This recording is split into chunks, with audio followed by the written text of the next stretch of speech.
Looking at a Honda ex1000 generator.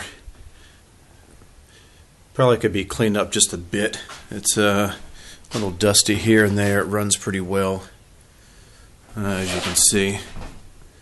Can't tell how many hours. It's got the spark plug tool wrench and all that with it up underneath, and your circuit breaker resets. I'm going to go and crank this thing up.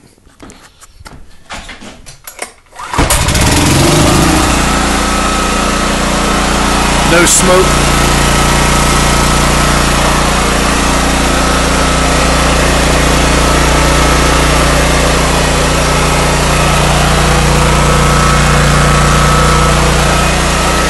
Runs like a top.